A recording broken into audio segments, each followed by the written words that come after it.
Super duper. Okay, so I am right now, I was just preparing the email with kind of homework for next meeting.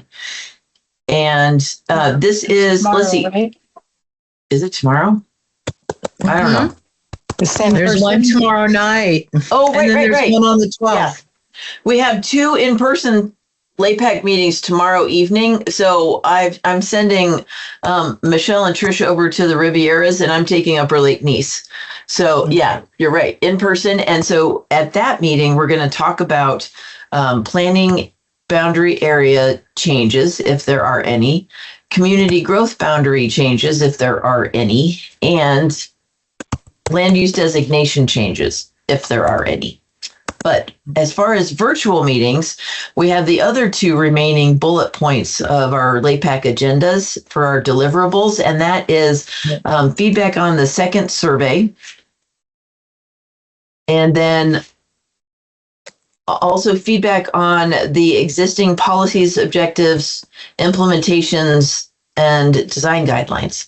So the staff here has compiled, they pulled all of those objectives, policies, and implementations into like a table in a Word doc that's going to have a column for you to mark either K, like keep it as is, this is still relevant, we need it in the next update, or discard, this is totally not relevant anymore, get rid of it, or change, which is, this is still somewhat relevant, but it needs to be a little tweaked so that it fits in the update, so that it's, updated for our next 10, 20 years. So what I'd appreciate it is if you could go through the list and mark what you think on the different lines. And also the last LAPAC said they needed to be able to put a question mark for stuff that they have no idea what this stuff is. And then we'll talk about it.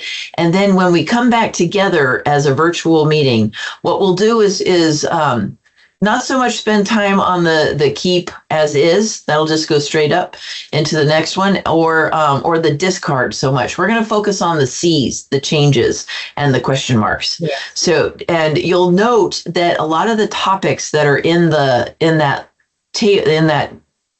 document we're sending you, we've kind of already covered in the second workshop. And so it's okay if we have a lot of C's, because we'll probably, as discussing them, we'll note, okay, this needs to be updated, but remember we talked about it at our virtual meeting. So we'll have that data together.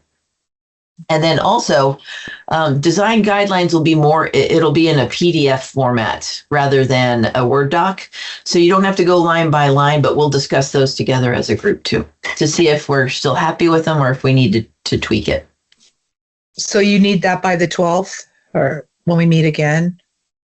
Tomorrow's in person, so not that one, but let's see, where's our next? Because we have to have time to read it.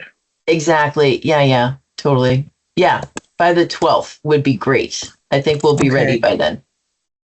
So today, what we're going to do, the last notes that I have in my tablet is wildfire. So I don't know. Do you remember, where are we? Upper Lake Nice. Did we actually finish the survey and I just didn't record it? Do you remember talking about if we did wildfire, then the next one would have been like flooding, and then extreme cold and extreme hot temperatures? Did we talk about that? I don't remember. No. Okay. Was that question number 27 that we ended our shoreline meeting on today? The hazards, that survey question on hazards. That's where we stopped today. I think so. Yeah. With shoreline. Yeah. So that's the question that we should be addressing. It's all hazards: flood, earthquake, siege, wildfire, etc. And in the shoreline meeting today, for you guys that weren't there, one thing that I remembered is that each of the municipal advisory councils were informed last year that each of them have the opportunity to create their own mini community wildfire protection plans. And that task needs to be incorporated in the local area plan hazard mitigation section. because that's where you define what you need in your specific community for wildfire prevention. I feel like we need a checklist for these things that show, those pieces that are Betsy, related. did that happen? Did that happen because it's such a broad area? It goes from Lucerne all the way over to Clear Lake, right? The shoreline. No. Well, just remember. Is that why they had three different plans? Hang on. Remember that the Municipal Advisory Council jurisdictions are based upon the community growth boundaries for the different communities, not the area planning areas. So Clear Lake Oaks has the East Region Town Hall. Lucerne has the Central Region Town Hall. Upper Lake Nice have the West Region Town Hall. Those are municipal advisory councils, and they were told, here's the new community wildfire protection plan. You guys, should start working on your own mini plans. The Cobb Area Council started working on their mini CWPP a year ago. So that's tied to the approach that was stated when the 2023 CWPP was adopted. However, there's nothing to stop the local area plans from also wanting to include that mini CWPP in their area plan, to identify your specific local priorities for wildfire prevention. The other thing is that since that happened in 2023, the U.S. Forest Service came out with their designated wildland urban interface boundaries, and those are tied to those community growth boundary areas, not the area plan areas. See, there's a lot of congruence between those two, but there's also still some mystification that we have to get past. Wow, that's a lot of planning for such a small place. I mean, well, population-wise, I'm saying. Here's the thing. I don't know where you're going to get for the shoreline communities, which includes Lucerne all the way to Double Eagle. Yeah. For the shoreline communities, I already went through the Natural Hazard Mitigation Plan and the CWPP and the Shoreline Community Area Plan, and excerpted every one of those hazard items and put them in a folder and gave them to Kathy McGuinan, because they were going to work on their mini CWPP and the East Region, the Central Region Town Hall, but the Central Region Town Hall hasn't done anything. So, but so all of those excerpts are there. You can just look at, for natural hazards, everything that has to do with Lucerne is all clip. And the same thing with Clear Lake Oaks. So Betsy, this is Irenia. Did you mention the hazard mitigation plan? The one FEMA? Yes. Oh, okay. Yeah. Yeah. The hazard mitigation plan and the CWPP. In the hazard mitigation plan, the last item in their action list, approved actions, is to integrate the community wildfire protection plan in the hazard mitigation plan. It's and all also, the same thing. Also, the tribes have their hazard mitigation plans too in place. Or tribal exactly, ones. But we haven't gotten them together. You know what I mean? Well, yeah, that's but they've been in place for a few years now. But what happened was we did a tribal multi-jurisdictional hazard mitigation plan because we all had similar issues. So we just put it in one. So, but yeah, take a look at that and well, it would be good if the government would work with the tribal mitigation plan. You know what I mean? It's like they just. You're talking about the tribal. You talking about the county government? Yeah, I'm talking about the Office of Emergency Services, which is responsible for the Natural Hazard Mitigation Plan, which is now updating the current plan to incorporate both cities. But did they ask the tribes? No. See, that's one of those.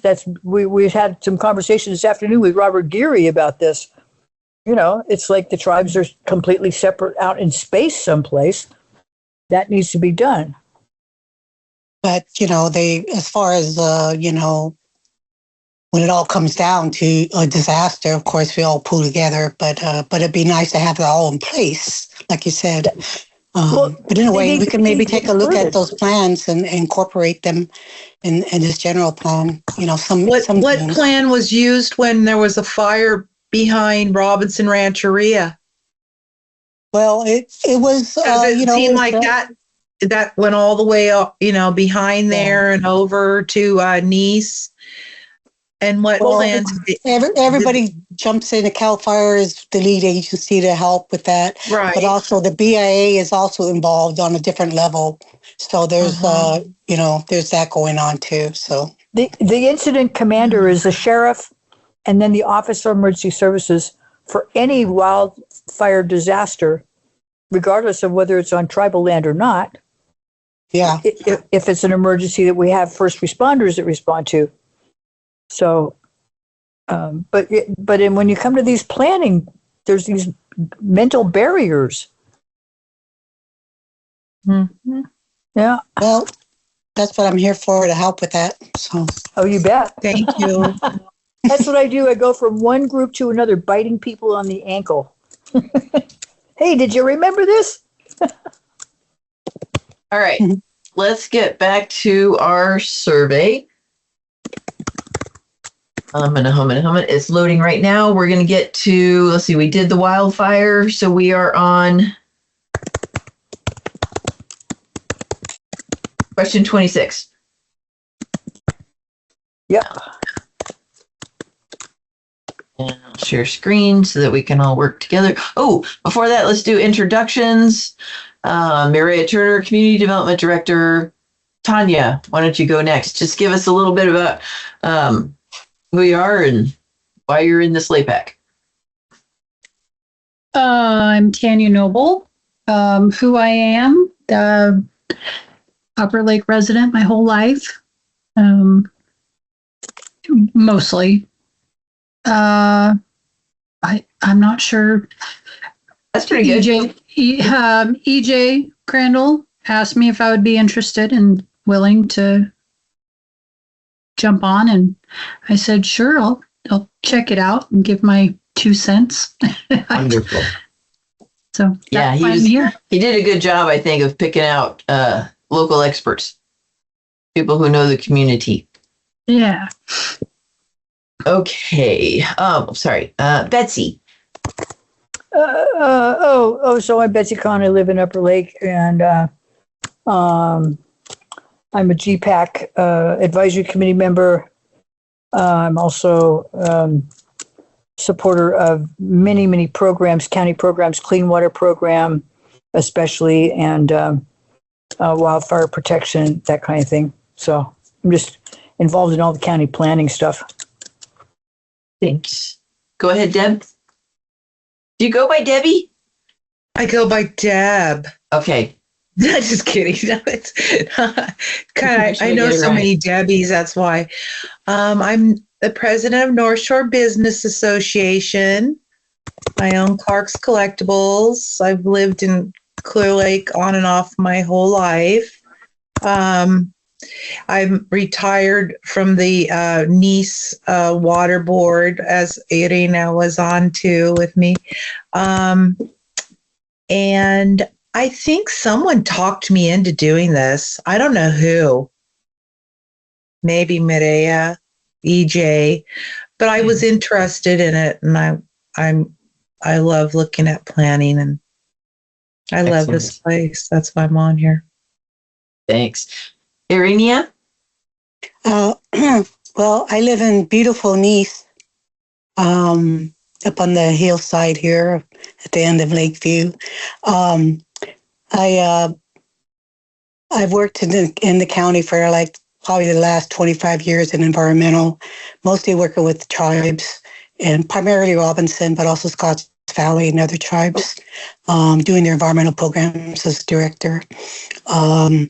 And I've written several hazard mitigation plans, and like I was sharing with you about that multi-jurisdictional, that was the first one in the country to do a multi-jurisdictional one that included 5 tribes.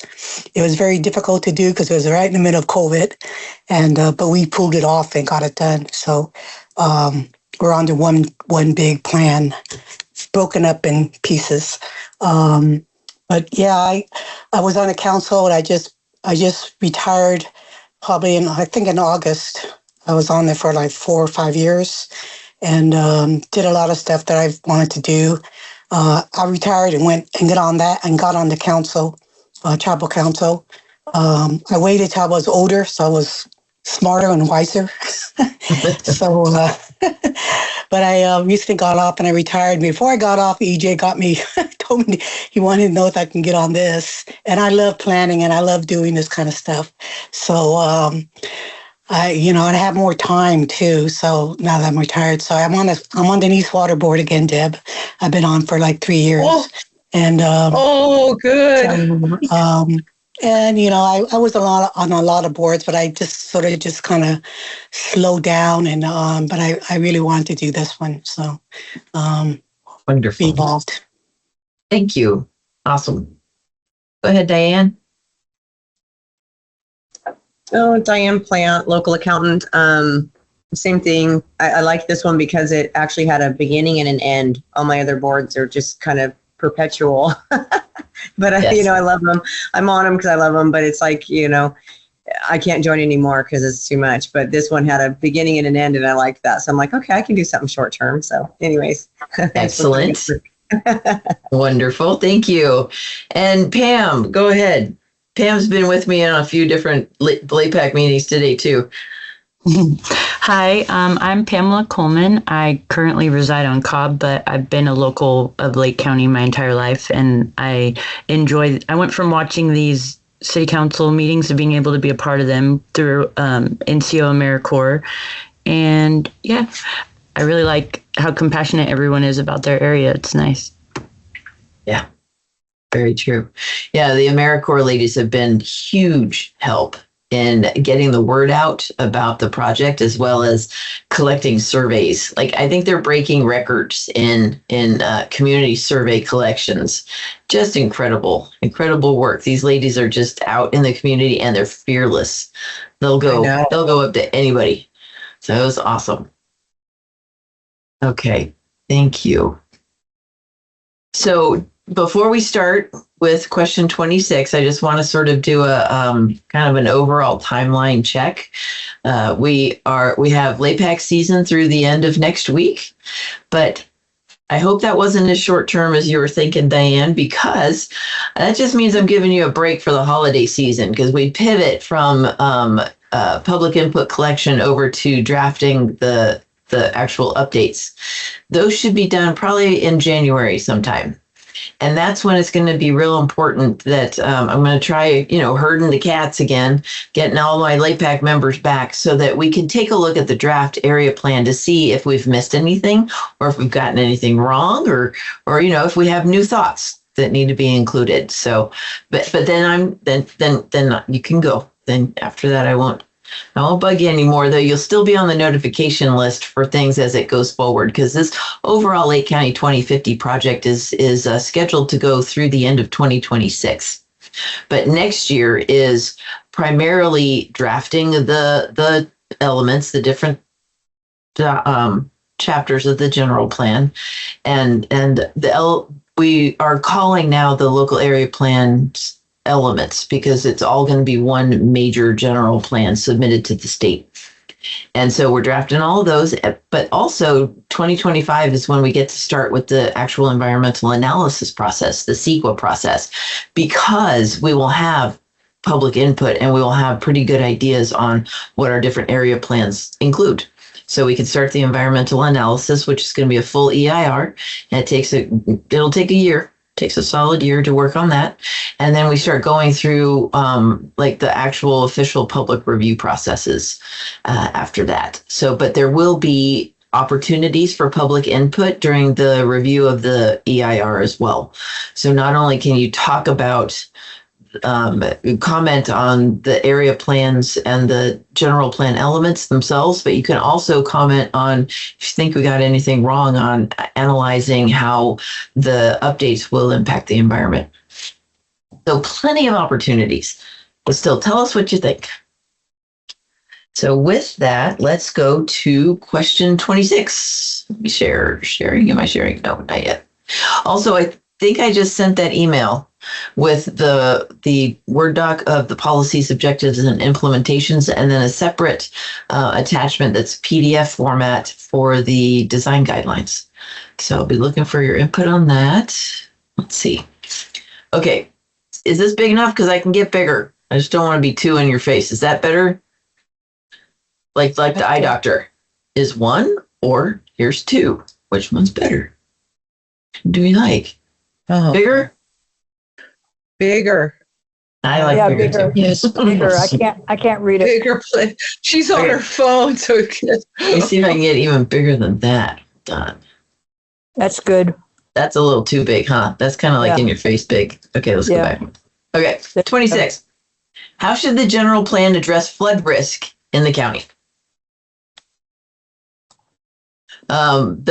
These are pretty standard, our top answers, coordinating with other local agencies and taking care of our dams and levees. Now, I know this one hits Upper Lake and Nice pretty hard, so I'm looking for input on anything that you see if you want to expand on the answers that we got. And then I'll give you a minute to read through this, and then we'll take a look at the write-ins. But yeah, we have some good write-in stuff too. I like the holistic planning for watersheds too.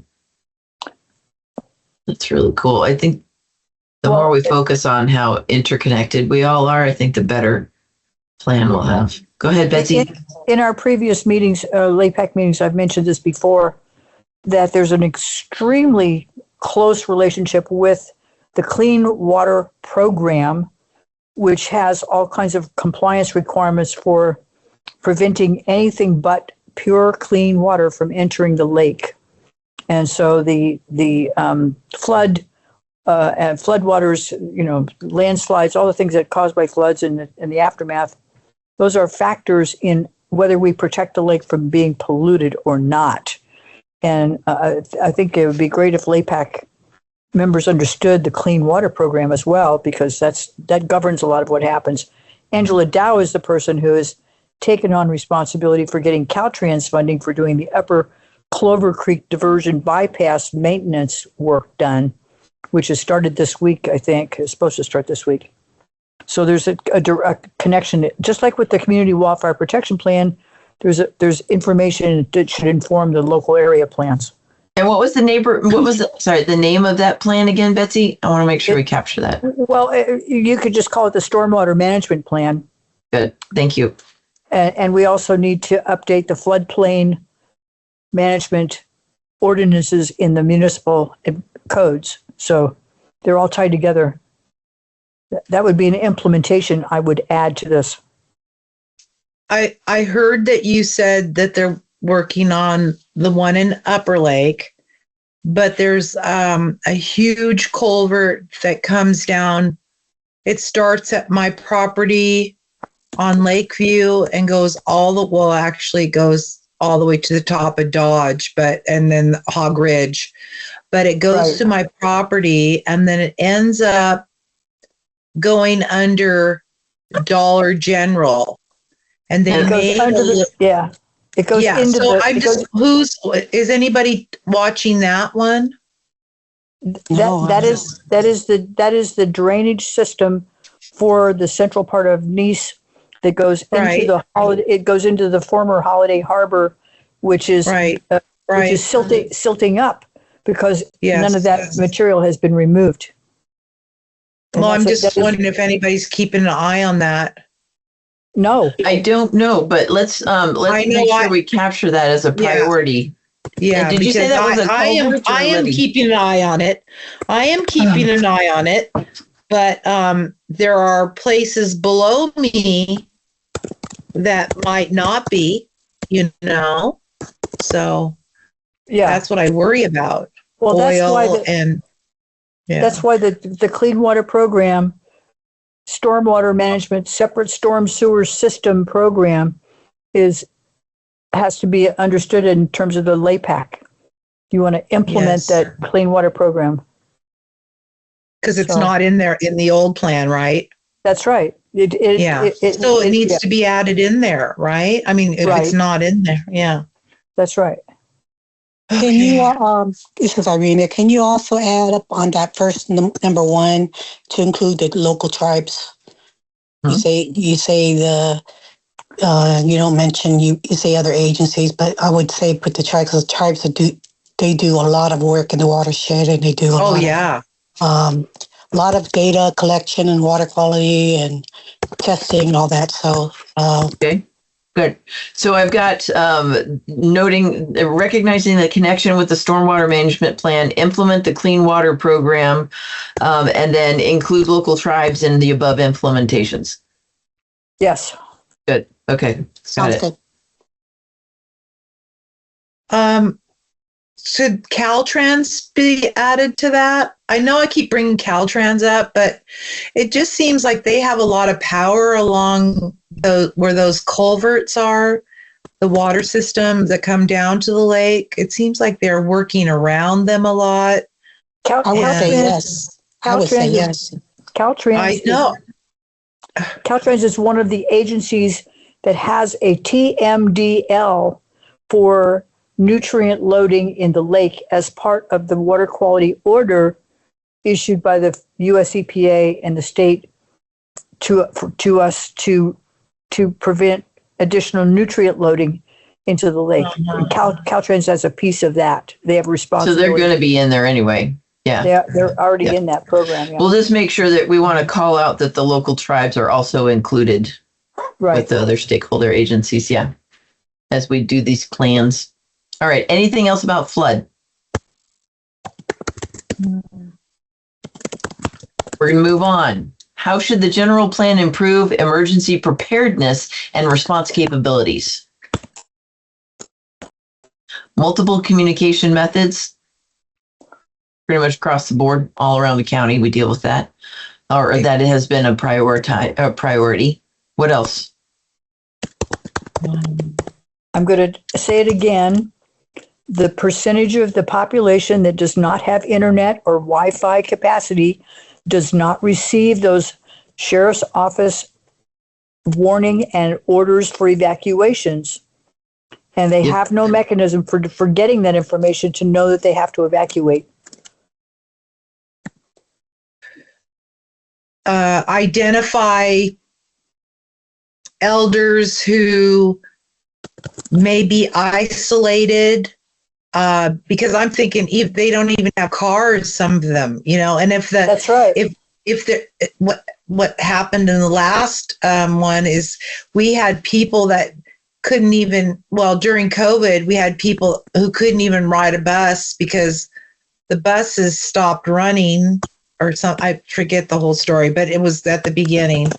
And we had elders that were just, they didn't see anybody for like weeks at a time. During COVID? Yes. Huh. Because they have no internet or, they have a phone, they have a landline, and some people were working remotely, right? So if there's some way that we can hook, I don't think it's going to last 25 years that people don't have internet, but for the next 5 years, we've got a lot of baby boomers that are going to be seniors. I think they use the internet, but it's a cost thing if they're, I don't know. I'm just saying it. Some people just can't afford it. Debbie, the Cal Matters, which is a news aggregate service in Sacramento, put out a report that said that 40% of the population of the state of California age 60 and older, 40% do not have internet capacity. And for a couple of years, the FCC had a special program where they would provide $50 a month to those income eligible people, $75 a month to tribal people to be able to get that internet capacity. But that program ended last year. Mm-hmm. So we have this, and it's not just elders, it's all disabled people of income levels, low income levels. And that's what we have a lot in the district. And it was 40% with that subsidy or that stipend, or It was 40% Make it of the bigger. of the state population age 60 and older. The FCC program was introduced in certain counties. We were in with Sonoma County for that benefit, and it was a special FCC program, had nothing to do with the overall state issues of communication. Okay. Yeah. This is Irene. I had a question, a comment on Deb's comment on that. You had it on that list about creating a list of community members. It's the last one, I believe. And I think that's kind of covers what she was mentioning, but include elders too, of course. But I was thinking that they just have assistance doing an evacuation. It should be evacuation due to wildfires, pandemic. Should we name those types of those kind of issues on there? Is just instead of just calling it evacuation. What I think we could do is just put identify, create a list of the residents who need assistance with evacuations. Right, that's what you have. But yeah, I was just mentioning well, what kind of evacuation? Do you want to state what type of evacuations? Is it due to situations like COVID, wildfires, or flooding? I mean, I don't know if you want to be defined or anyway, just something to think about. I can also tell you that the state has a special requirement that is imposed on the fire protection districts, and it's called the Patient Movement Plan.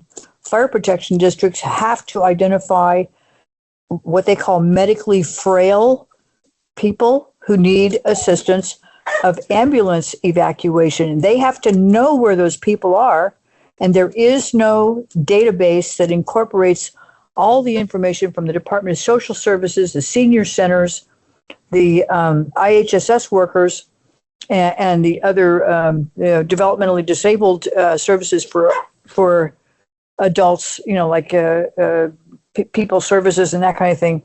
So that is a whole area that the fire protection districts have a big problem with, because they don't have extra ambulances to do that staging.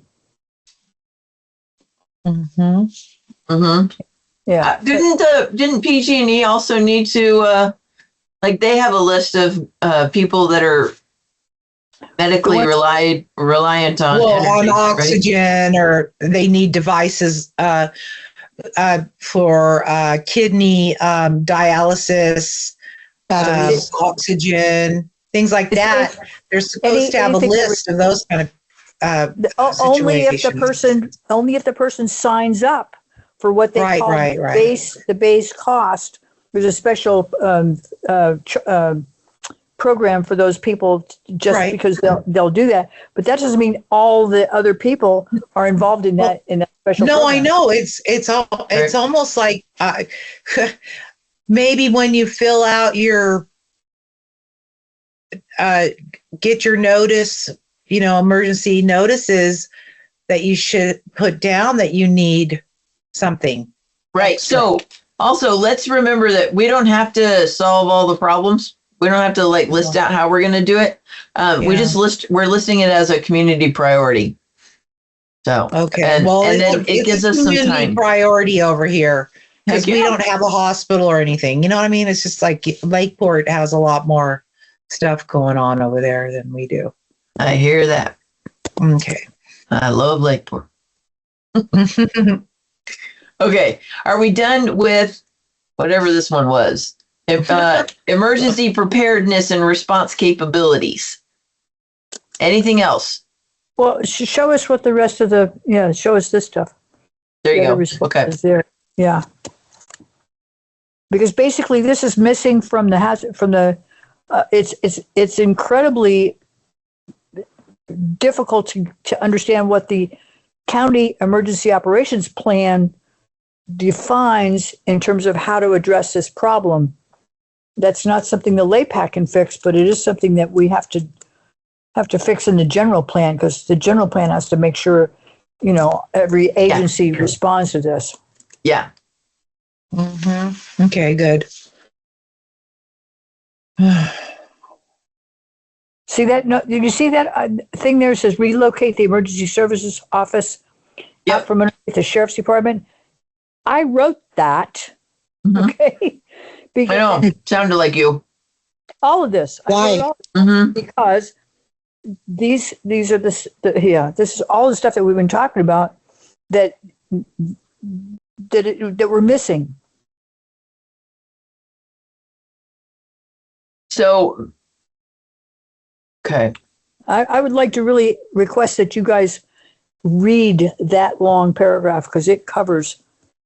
I read it. And wow, thanks. Oh, that's a lot of work, Betsy. Gosh, but it's all true. It is. Oh God, I've seen it over here. Here. Yeah. There was one that I didn't understand. Hold on, let me find it. Okay. And while you're finding that, let me tell these guys, the other thing to know about is that we now have 211 in Lake County, and it's full-time.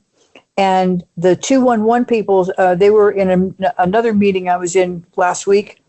It turns out that they are now capable of intervening on behalf of a person who calls 211 and says, I need help evacuating. They will coordinate for you. They will call the fire district. They'll call the taxi company. They'll call Lake Transit. People need to know about 211, which is something that we do have now. We didn't have, people really didn't have it full time. But we now have it. It's called you have to go to the website is 2-1-lake.org, I think.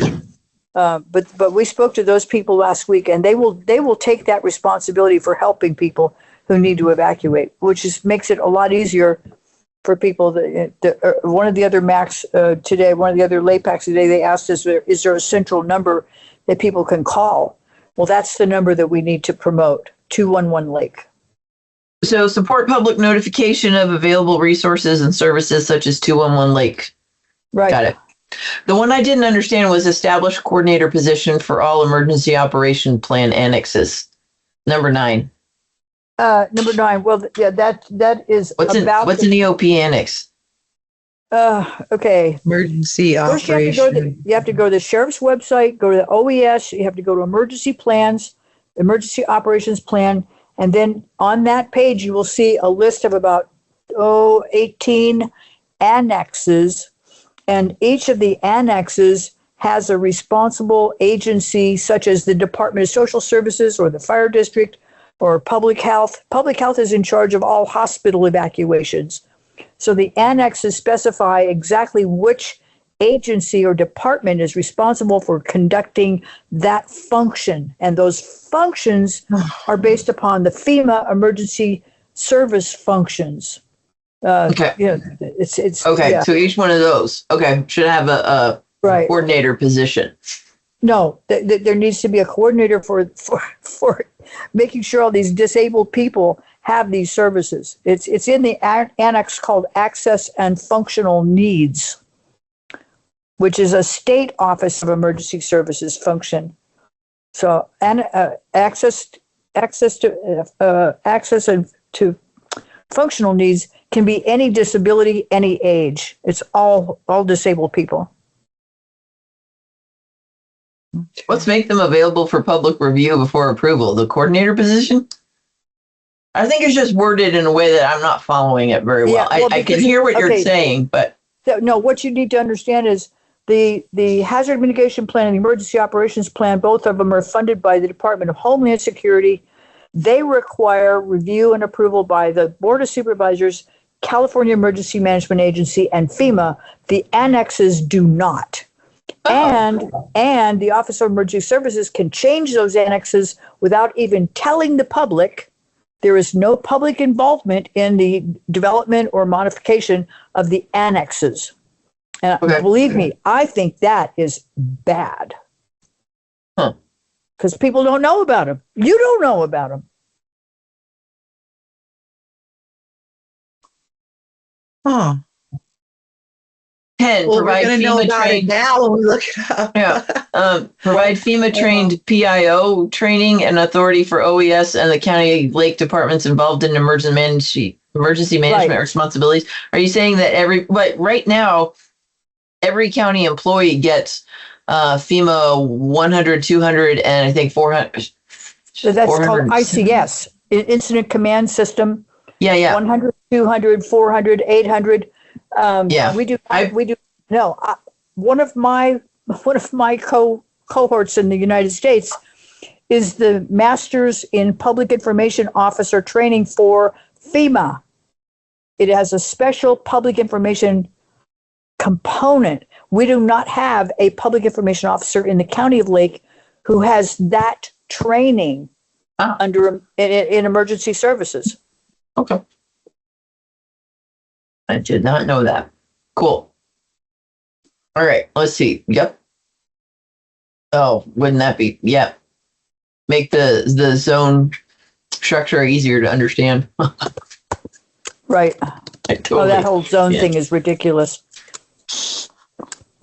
Yeah. Causing trouble. It's stressful when we have a fire and I'm like, crap, Yes. what zone am I in? You know, when we had one in Lakeport and they started they give directions like it's going to be south of a road that's actually going north and south and west of a road that's actually going east and west. So like, no, it's not English. No, it's bad. I had to look out my window to know if I needed to evacuate.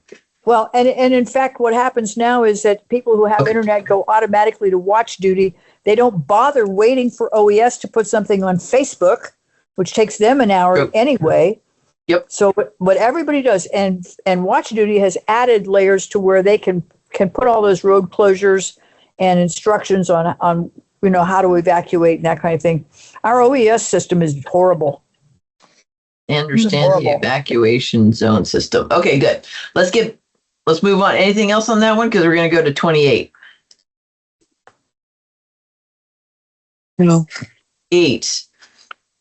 How can we best prepare the county for extreme temperatures, heat and cold? Okay, this goes back to how Nice, Upper Lake 2 is kind of isolated. And so we have a lot of people here. Betsy, I can hear you typing. I'm closing. Okay. Keep going, Deb. Sorry. Nice that had trouble during the heat and the cold. I know that there were cooling off centers. You know, we shared them with people and stuff that went because maybe it was OES or it was the sheriff's department. I remember it gave us the cooling stations, but it's again, how are they going to get there? I don't know. The transportation thing for elders and people that are disabled. I'm sorry, I keep forgetting to say disabled people. I've seen so many problems with elders that that's the majority of the problems are with elders, but there is a program that has been conducted by the state of California under this public health study agency called Tracking California. You can look it up on Google. Tracking California has been studying the county of Lake for 3 years, specific to heat, extreme weather, and cooling centers, and then the effect of the heat on the cyanobacteria in the water and what that's doing to the population, who depends upon the surface water from the lake. Tracking California, and the program that we're part of is called CHARM, CHARM. Right. Again, not connected to anything that you guys are working on. So, Yeah, I know. Yeah. Okay, so be aware and ready to support elders and disabled to get them access to support services, right? Well, what I got from Deb's. Okay. What else? It's a worse problem. It should go to the level of creating the community resilience centers, which is another solution that the county has proposed, is that every population area should have a community resilience center. And in most cases, they're using the senior centers as those designated locations, but they can only operate a few hours a day. So we need extra money to fund the volunteers, because people, if you take a person in the peak of the day, say 11 o'clock to 3 o'clock or 4 o'clock in the afternoon, you're going to send them home to the same heat conditions. And then, they're sweltering again. So we have to solve for the whole 24-hour cycle, especially when the heat becomes so extreme, it doesn't cool off at night. Okay, so secure funding for CRCs with 24-hour operation when needed. Sure, that'd be good. Good. Okay, what else? Let's scroll down. I don't know what you're looking at. I lost the visual. I had it on all the different options. And one thing in here was also providing transit services to and from the resiliency centers. Oh, good. Okay. Well, that kind of goes along with what we were talking about. Okay, good. Good. Yep. I'm happy about that. Yeah. Can I ask a quick question? Do we have any of those? We have shelters right now, right, to help with that, but there's none designated here in this area. Is that correct? There's a shelter, in Lakeport. There's nothing here. Okay. Do they not use the Lucerne Senior Center? They did on a couple of occasions. If they do, it's like the Lucerne Alpine Senior Center was used for the Resiliency Center. Right. I'm talking about. I'm sorry, I got mixed up. Okay, never mind. Okay. But there is, Terry's working on grants to better equip the resiliency centers, or if necessary, to build a facility that will act as a facility center or as a resiliency center during emergencies, but also be kind of a community gathering spot on outside of emergencies. Actually, the plan is to create a hub where bring in a warehouse that stores all this material and the Red Cross cots and the water and all this other kind of stuff. Yeah. And depending on where the emergency is, they can transport that stuff to the local resiliency center. Yeah. So, good. Yep. Yeah. Okay. What else? One other thing that I really liked was, where'd it go? Drought tolerant green infrastructure. Also getting the parks and community centers equipped with water stations, cooling stations, and shady outdoor spaces. So it kind of adds to a variety of things. Like some people just don't want to go to a spot and sit there. So just, before it becomes like really seek indoors now kind of stuff, to add to just the public infrastructure to make it a little more comfortable, I think is also a really good idea. Well, and then sorry. No, go ahead. I noticed I'm on my walks and my drives around the lake, I'm noticing more and more the heat. They're like giant tarps, for the animal, for the dog parks. I've noticed a few of them. They're kind of cool. The shaded areas you're talking about? Yes. Mm-hmm. Better than nothing, but I just I was glad to see it, because those parks are very hot and people bring their dog there, and I always worry about the animals and the people too, because it's so hot. Yep. But it's a nice place to do it, Yeah. So this is a pretty good list of what we've just talked about also. Betsy, thank you for this one. Well, the other thing you have to keep in mind is that senior centers with Meals on Wheels programs have the obligation to remove people in evacuations, bring them to the senior centers. And that's awesome. If they have the obligation, but they don't have the funding. So, the requirement is there. But if you were to take a senior center and use it as a resilience center and evacuate those disabled older adults, a lot of those people have multiple mobility impairments, medical care needs, personal care needs. So they're going to need more stuff to bring with them, and you're going to need to have a space for them where they can be sequestered. It's not going to be in the general population in the assembly room that's sitting around drinking iced tea. You know what I mean? You have special needs. This access to special needs, functional needs, is a whole realm of service levels that we haven't ever even talked about. Right.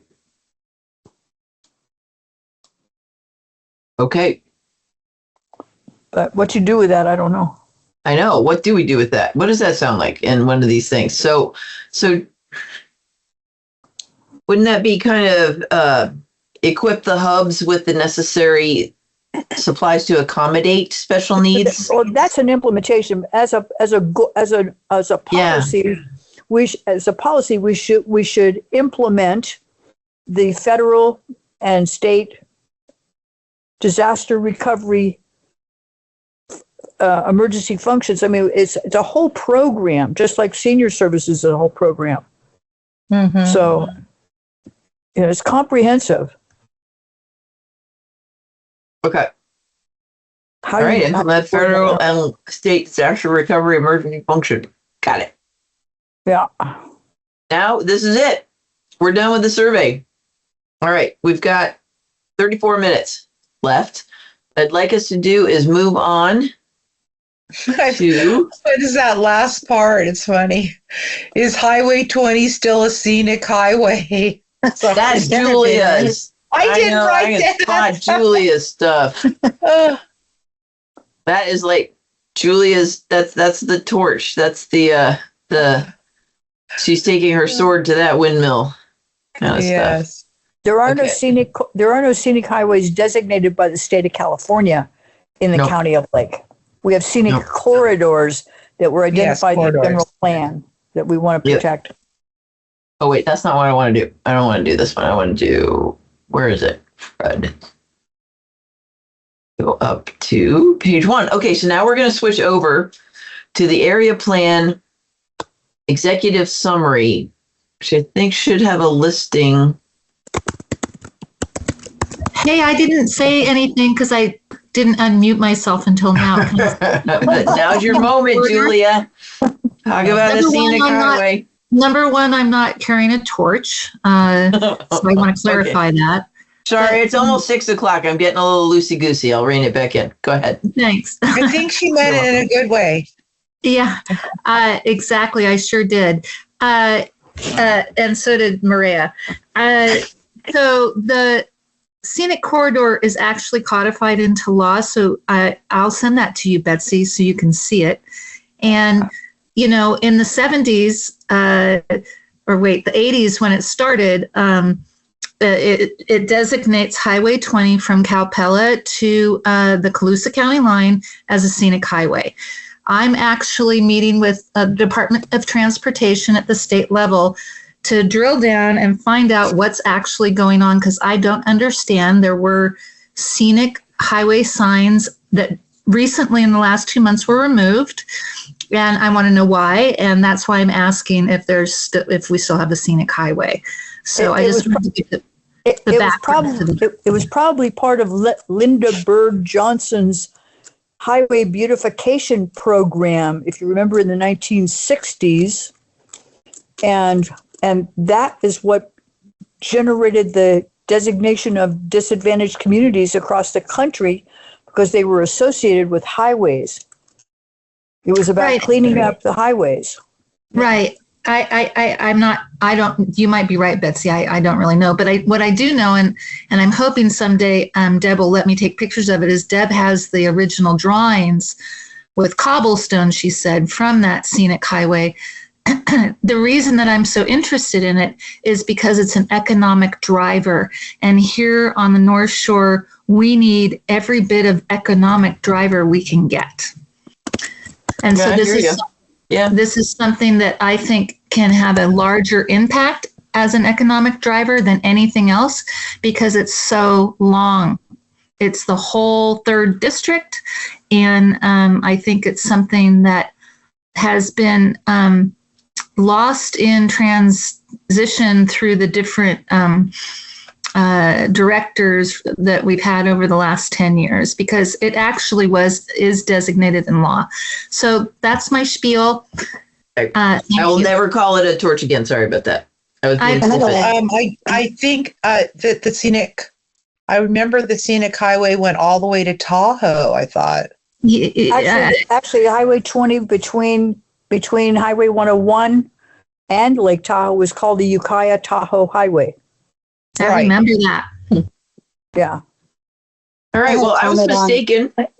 The format of the Upper Lake Nice Area Plan does not have the base assumptions like the other ones do. So That's right. I'm done.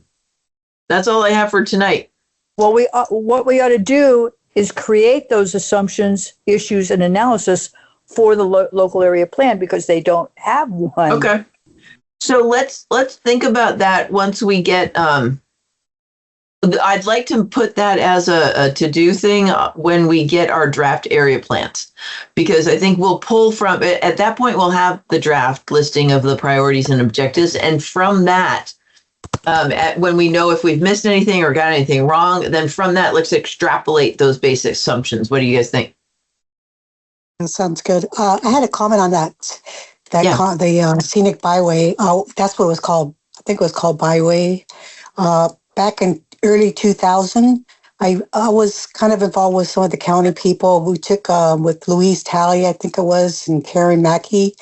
We took a tour to see how the scenic byway would look, or where just kind of they're kind of starting the stages of creating a scenic highway.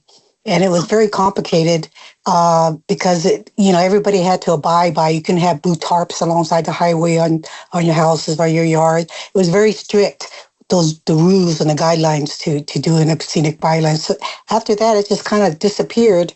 But I think there was an attempt to do it. I think that's why in the general plan from 2008, that was not included. They decided not to try to get the scenic highway designation because it was so restrictive and there was no way to implement that on Highway 20.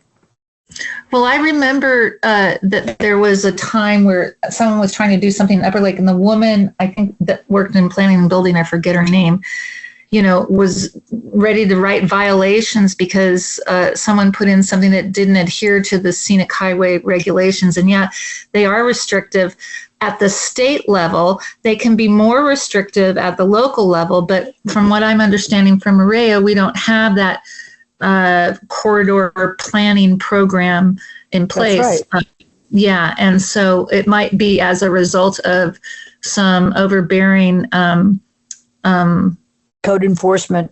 Yep, exactly. Yeah. Well, yeah. I think there's a whole list in the plan, I thought, of what it's supposed to look like along the highway. The one I read. I think that's in the design guidelines, isn't it? Yeah, but I mean, it's pretty restrictive. Well, but that's why we developed those design guidelines.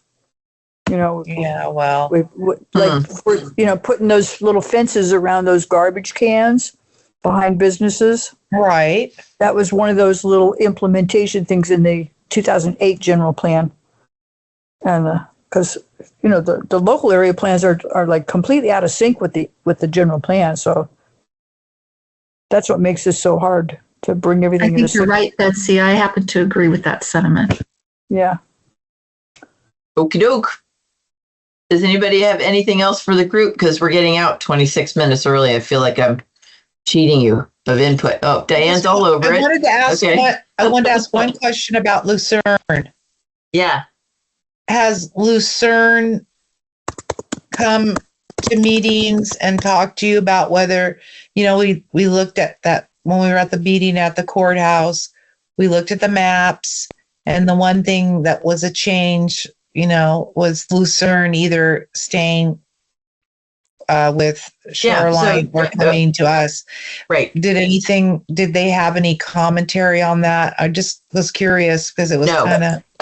Austin wasn't able to attend that in-person meeting, so we sort of set all things about Lucerne aside. So what I'm going to do is either go to a special CERT meeting that they're going to set up just for this, or if I can get like an extension on our input to the core team past LAPAC season, then I'll attend their regular meeting on the 9th, and we're going to go over Lucerne specific questions at that time.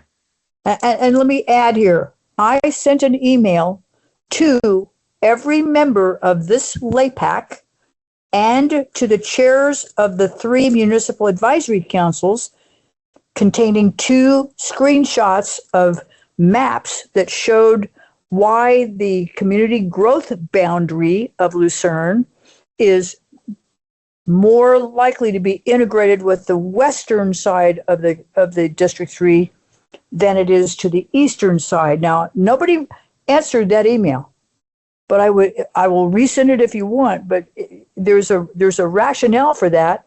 And the main rationale is that the senior center for Lucerne serves the entire area agency on aging sub-planning area that goes all the way to the Mendocino County line to the west. And then the Live Oak Senior Center in Clear Lake Oaks serves all of those communities to the east. And each of them are designated as the community resilience centers for emergency response planning. So there's a structural relationship there. And you know, please read my email. I spent a lot of time putting information together. I actually did your email. I actually did read your email, but I didn't have time to respond to it. I'm very sorry. I'm a full-time caregiver of my husband. No, I know, honey. Yeah, I'm just telling you. I'm also taking a class and I'm running a business, but I really did read your email and it was cool. Thank you very much. Like the other stuff you wrote. And thank you. The point is that there is a reason. I'm glad you brought it up because I was going to bring it up. There is a reason for both local area plan advisory committees and all 3 municipal advisory councils need to consider those relationships of the community growth boundaries and the public services as far as the 2 sides of District 3. Hey, Betsy, do you remember what you titled that email? Because I'm looking for it. Or when you might have sent it? I don't know. I get quite a few from you. I'll find it for you. Okay. Yeah, I had a comment. I mean, I know I have it because I have everything, but God knows which folder it's in. So, so I did that, and I did send it to the Upper Lake Nice, because Upper Lake Nice, Thomas Hasides has been attending the municipal advisory councils for Lucerne and Upper Lake and Nice, and you know, there's really close relationships between those communities in terms of essential services. I think I got it. Yeah. I think it's I try to during midsummer meetings, the GPAC East Region Town Hall members requested that MAC boundary be used to define the territory to be covered by a new area plan. So this is, you're giving like a lot of background here. Yeah. The proposal to shift Lucerne into Upper Lake. I'm forwarding this to the whole LAPAC again. Just great. Thank you very much. Yeah, sure thing. Great. Okay. I had a question. I'd love to see it too, if possible. I will add you in there. Yeah. Thank you. Hey, you're all talking at once. I can't hear you. Hello? Can you hear me? Go ahead. Yes, go ahead, Irenia. Okay. Last week or the last meeting, we talked about the Williamson Act, and I saw an email today that came out that they're going to have an ag community meeting regarding, the plan. And I didn't have time to really research more on the Williamson Act, but I plan on going to that meeting just to kind of see what the farmers think, cool. That we can maybe incorporate some of that, their language or. I am happy to talk to you about Williamson Act anytime. But the ag stakeholders meeting is, we have a set list of agenda questions that I'd be happy to forward to you if you remind me in an email, because I won't remember. But yeah, I could send those to you. They're not so much about Williamson Act, but a number of other questions specific to the agricultural element update. Okay. Maria happens to be the Lake County expert on Williamson Act, in my opinion. Well, I know some. Not an expert. For Lake County, you know more than anybody else in Lake County, in my opinion. And I wanted to say, since you guys were bringing up maps, that I did find the flood zone 8 maps from Scott. They're still not that detailed, but they are called beneficial flood zones. So I sent them to Maria and requested that we certainly don't eliminate beneficial flood zones. I'm working with a committee to drill down deeper with that, and we're really looking hard to find the flood zone 8 map. It's an interesting journey. You should go to the Watershed Protection District for that. Oh, I have, Betsy. I've been everywhere. Assessor. The only office I haven't been to is the voter registrars. But we're even working with the Department of Forestry. They're looking. We'll see what we come up with. They're called benefit assessment zones. The voters and property owners in the area voted to assess themselves. So the assessor recorder should have that. Yeah, that's what I thought. That's where I started. I see. And part of it is there's so many turnover and new people. I don't know that they are digging down as deep as they need to. I think they exist. We've just got to find someone that can dig down deep enough to find it in the information.